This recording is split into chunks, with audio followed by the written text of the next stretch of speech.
Welcome to History Happy Hour. I'm your host, Jess Edberg, and I appreciate you making the time to attend this monthly free program for another round of interesting, quirky, and sometimes humorous topics of Ely Area's history with a pint-sized historical tale and about the time it takes to drink a glass of your favorite beverage.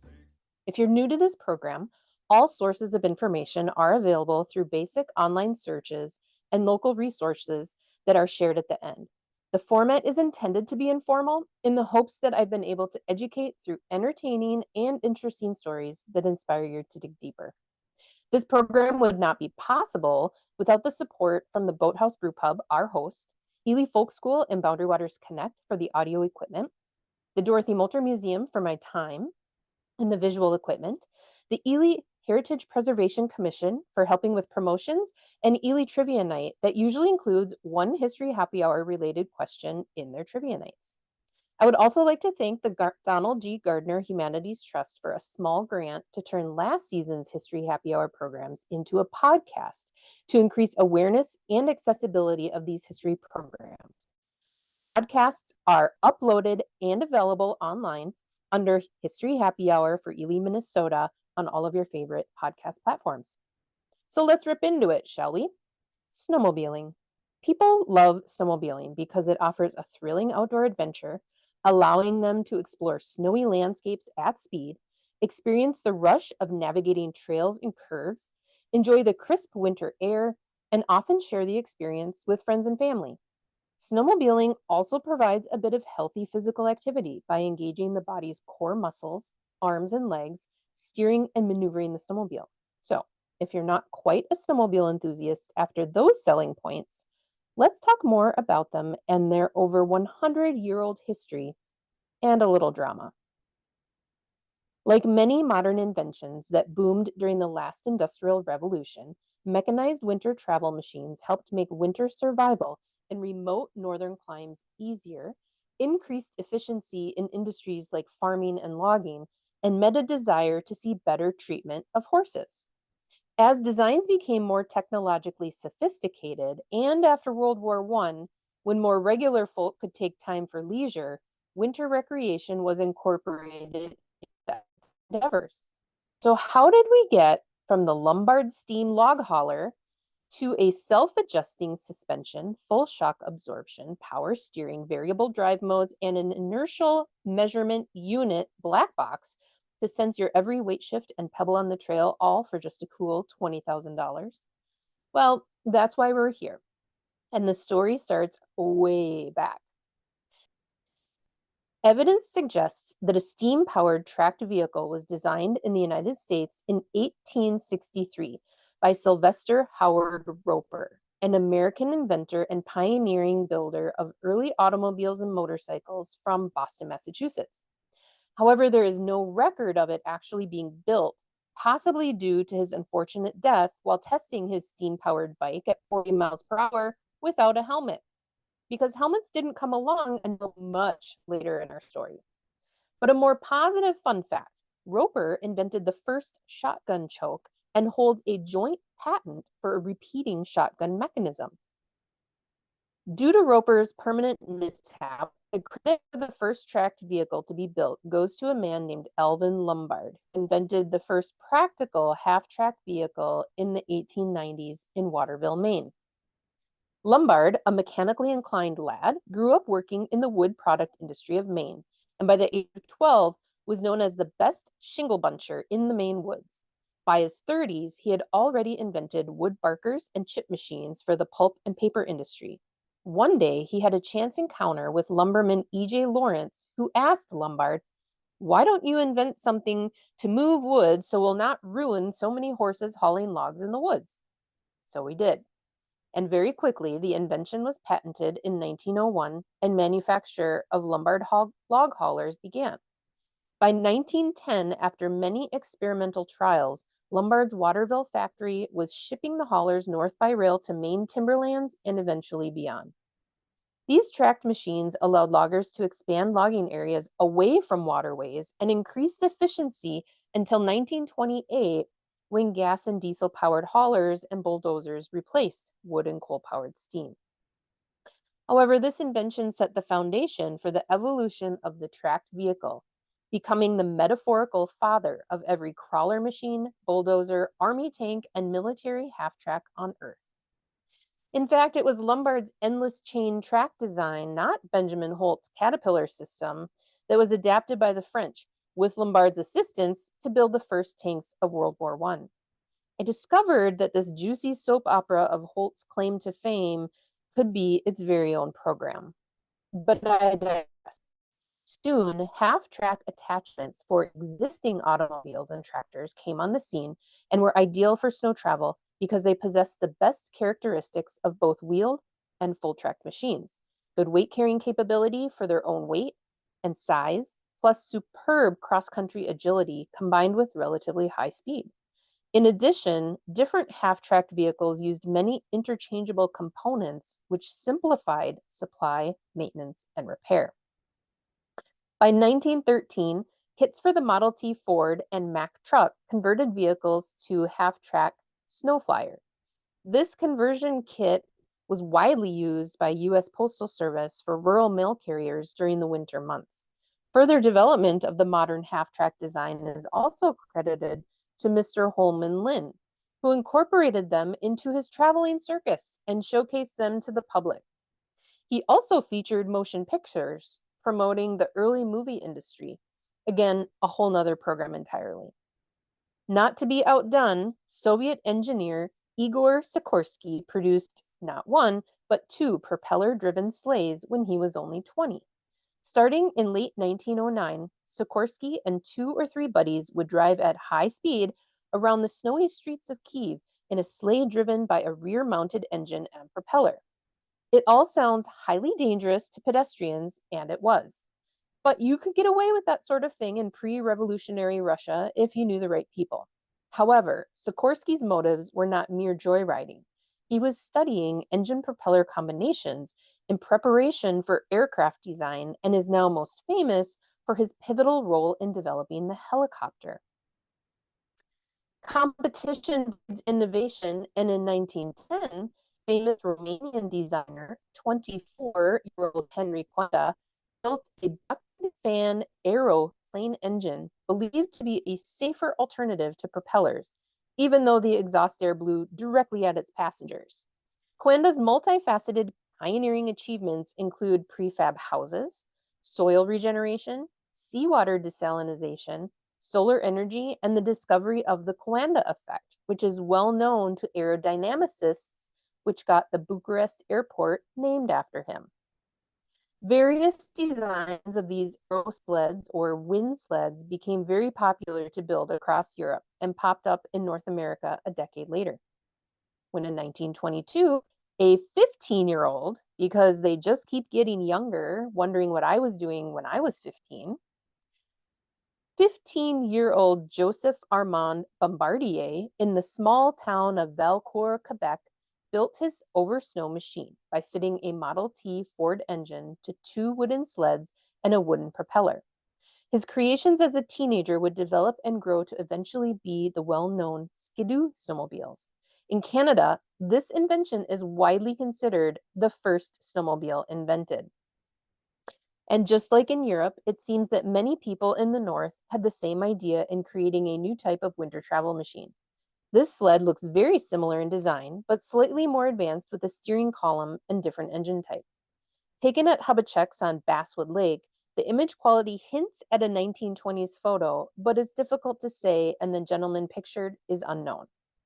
But the devil is in the details, and if you define a snowmobile as having a track, folks in the US say that 25-year-old Sainer, Wisconsin resident named Carl Eliasson was the inventor of the first snowmobile in 1924. Eliasson's creativity was driven by a congenital foot deformity, commonly referred to as clubfoot, that prevented him from skiing or snowshoeing. His invention was a wooden toboggan paired with skis, which were controlled by ropes and powered 2.5 horsepower liquid-cooled Johnson outboard motor with a Model T radiator, which powered a continuous track of wooden canvas. He called it the motor toboggan, and with interest and demand from his friends, Eliasson began making them in his shop. And like a lot of inventions, The early bird gets the worm, or in other terms, the first to file a patent gets the credit. Lyson patented his motor toboggan in 1927 and manufactured them until 1939, when he was approached by the government to supply Finland with 200 machines, but couldn't support the production of that many. So he sold the manufacturing rights to the Four Wheel Drive Corporation in Clintonville, Wisconsin. That company once sold 150 of the machines to the US Army to help defend Alaska, and over 100 more for other military operations. Four Wheel Drive Corp. Then transferred the patent to a Canadian subsidiary in 1947, and the final motor toboggan was produced in 1963. His invention, unlike Bombardier's early work, included a forward-mounted two-stroke engine, single track, and ski steering, all of which we see today in the modern sled. As his machines evolved and contributed to the snowmobile manufacture industry, Elyson began to feel the weight of accidents and deaths from the machines, and he became very focused on promoting safety of the machines, including to stay on the trail, stay to the right, and no drinking and driving. Although Bombardier's initial iteration of the snowmobile didn't get the glory, he was driven to create a motorized vehicle light enough to travel on snow and equipped with a motor, traction, and suspension adapting to the changing consistency of snow. Year after year for a decade, he developed a variety of prototypes by adapting automobiles, eating into his savings, and shrugging off mockery from doubters. He knew car motors were too heavy, so in 1933, he built a 90-pound motor, but struggled with addressing the issue of overheating. Tragedy hit when Bombardier's son Yvon died of a treatable condition of peritonitis at the age of 2 in the winter of 1934. The family was unable to get him to the hospital for treatment. Spurned by the pain of his loss, he increased his efforts to overcome rural winter isolation, and in 1935 developed a revolutionary sprocket wheel and track system that becomes the solution he'd been working toward. Bombardier filed for a patent, and in June 1937 was finally recognized for his inventions and innovations in snow travel. Production began in Bombardier's new factory in the winter of 1936 and 37. Bombardier's knack for promoting his product by traveling the provinces and making sure to park in front of newspaper offices helped make it grow in popularity.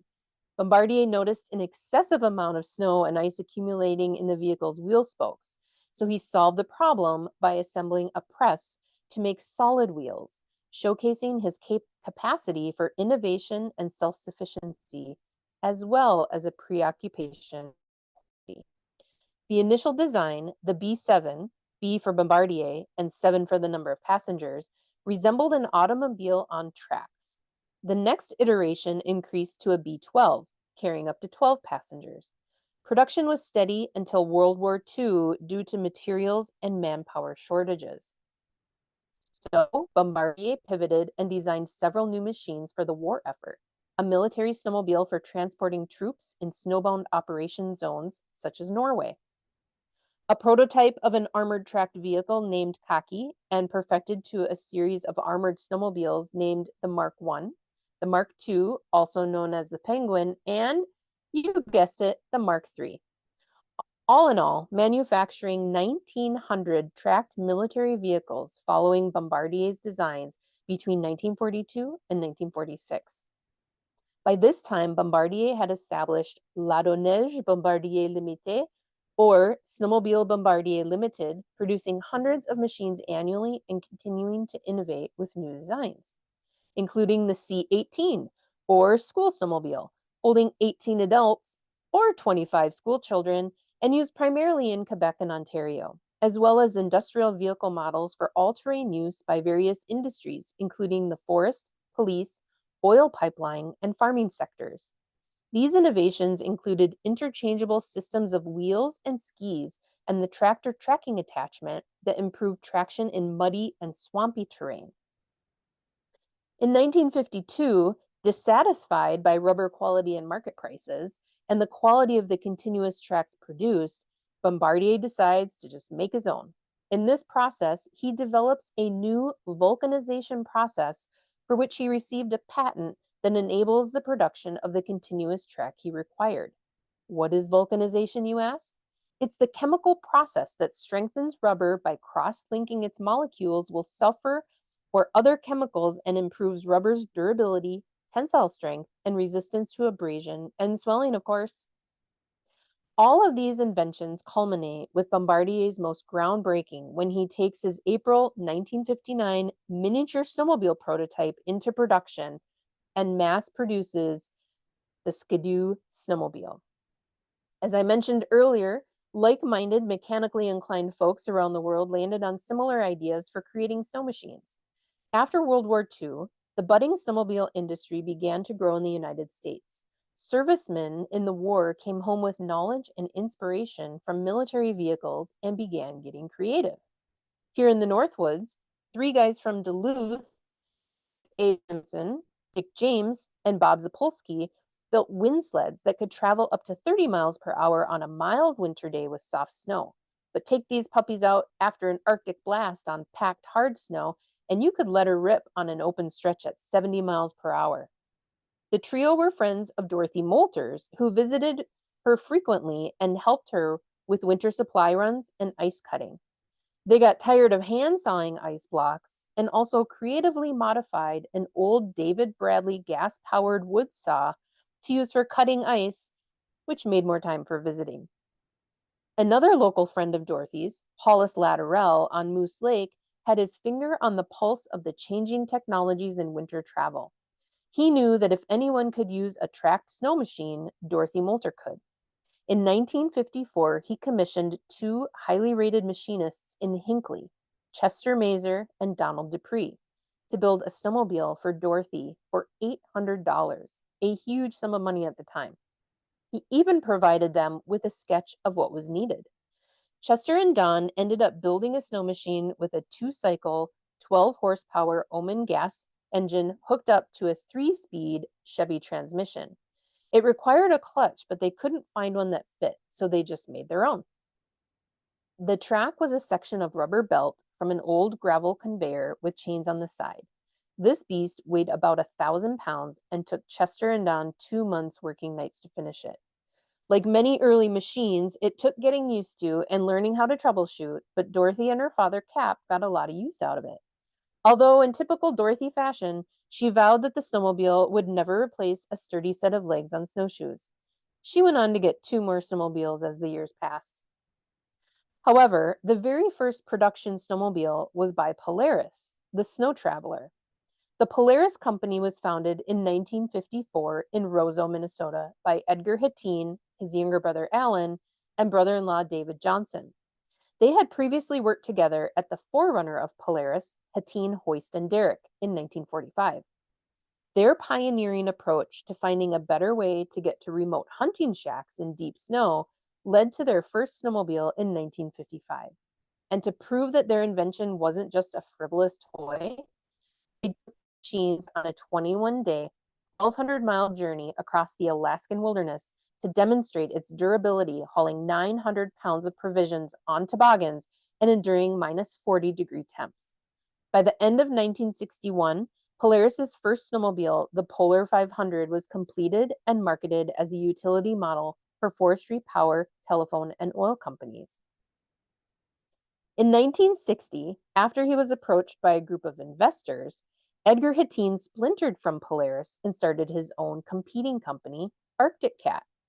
Which is funny considering that Edgar had once told partner David Johnson after seeing their first snowmobile that, quote, he had wasted their company's time and money building it and he wanted no more of it. Arctic Cat introduced the Arctic Cat 100 in 1962, the first front-engine sports sled in the United States.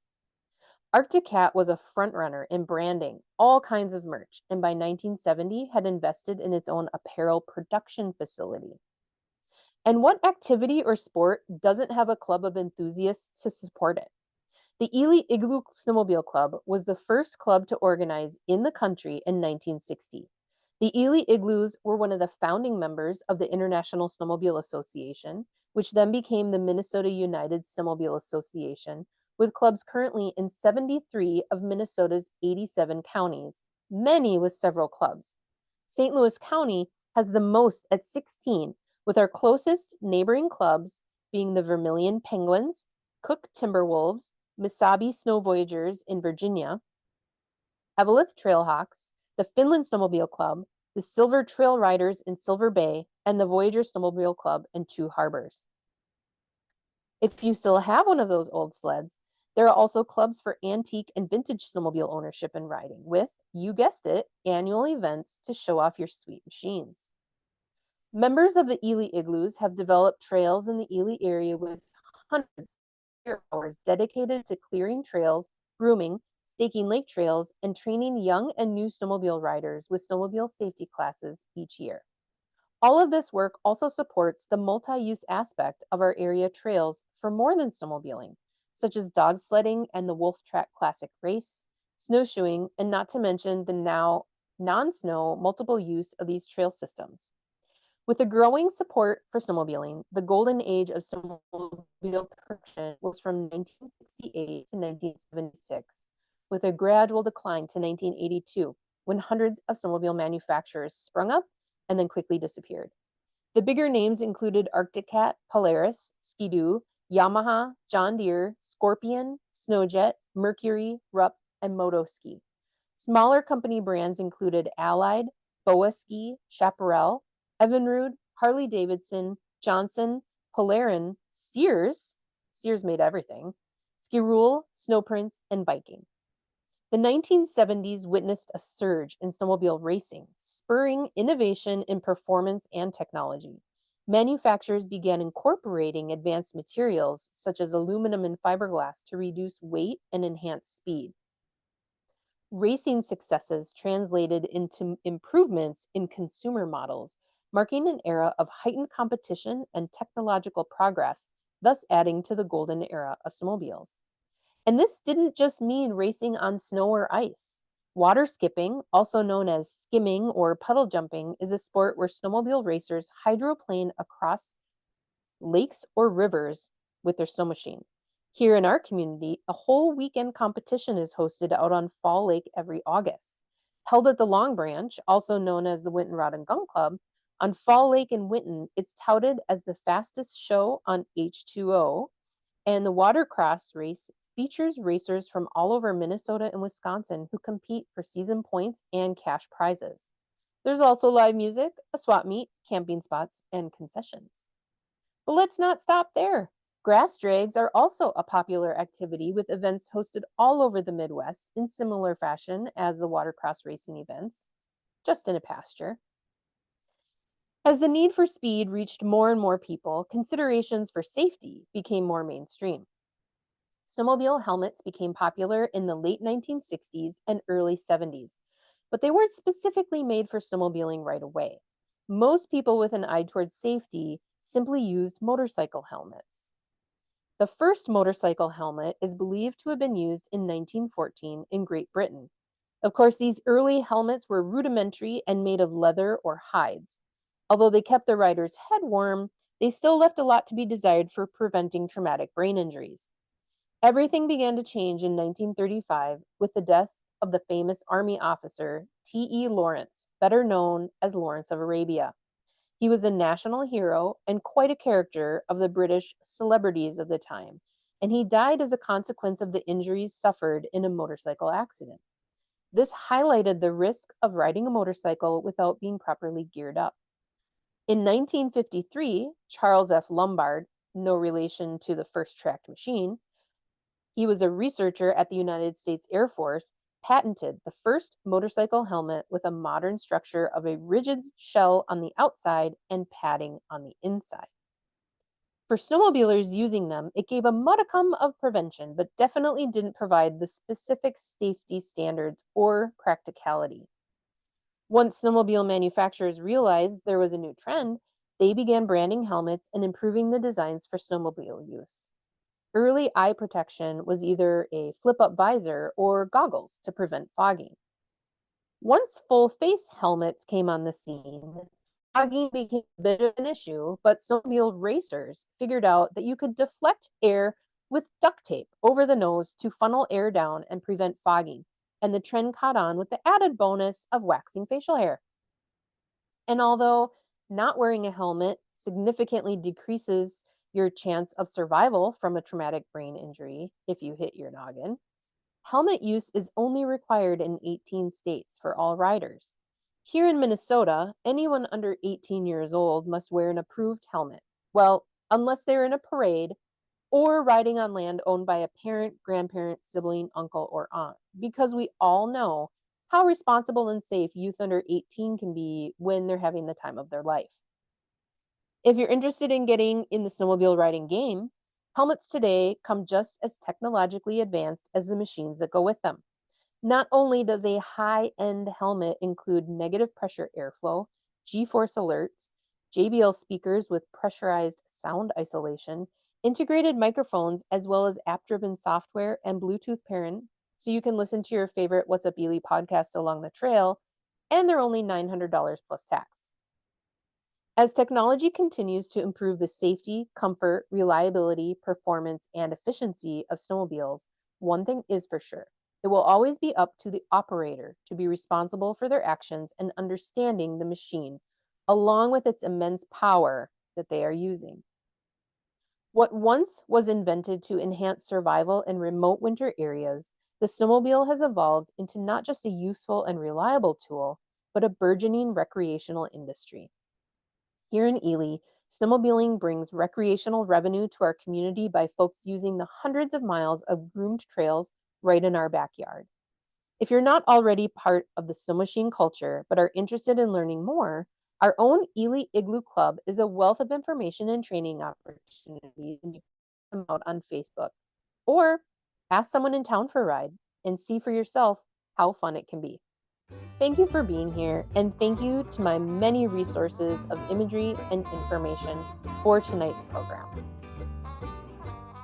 Join us next time on March 19th when we talk about women's history in the Ely area.